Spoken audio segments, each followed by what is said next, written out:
Psalm 30 was written by David to describe a dramatic change in his life. He had some kind of near-death experience, and God miraculously healed him, raised him back to life. And then this psalm became a song that he would use as a song of testimony at the dedication of the temple. Now, David did not preside at the dedication of the temple. He was already deceased by that point, but probably had planned for this to be the song that his son Solomon would use at dedication.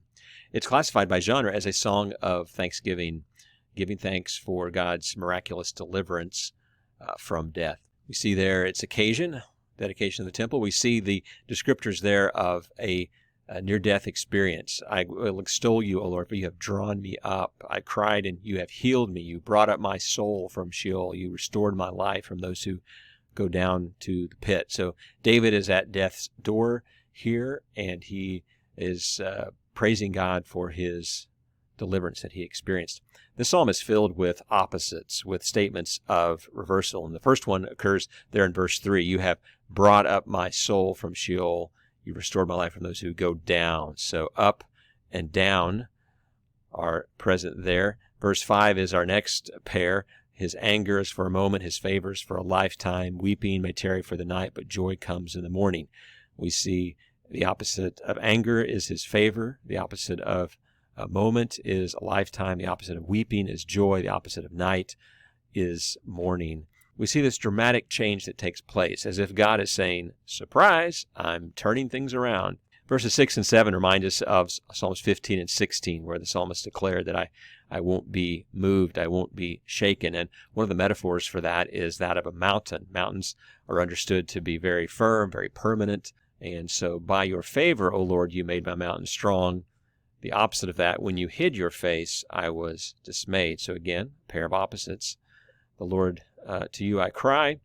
And here's the reason why, God, you should act as if I die, then I will no longer be able to praise you and tell of your faithfulness on this earth. David returns again the way the psalm began, with his own personal testimony. You've turned my mourning into dancing.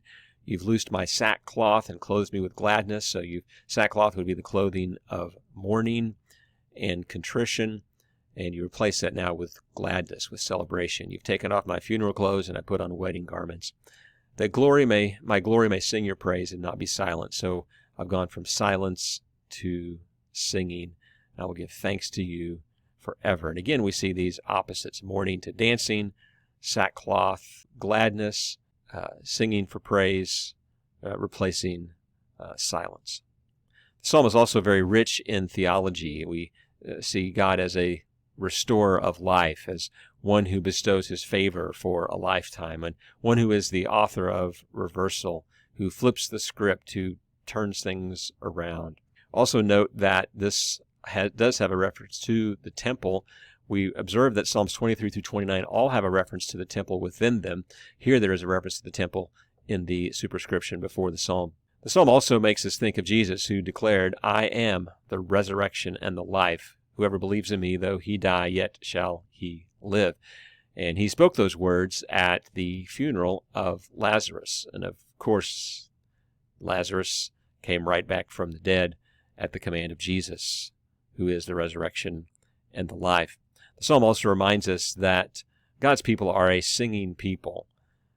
The Christian faith is unique among the faiths of the world in that the use of singing in worship is a dominant, central aspect of the way that we worship together. And it comes out of this experience of resurrection that we've all experienced. In fact, that's the lesson in verse 5, that even though death, weeping may tarry for the night, there is joy in the morning. There is the resurrection hope.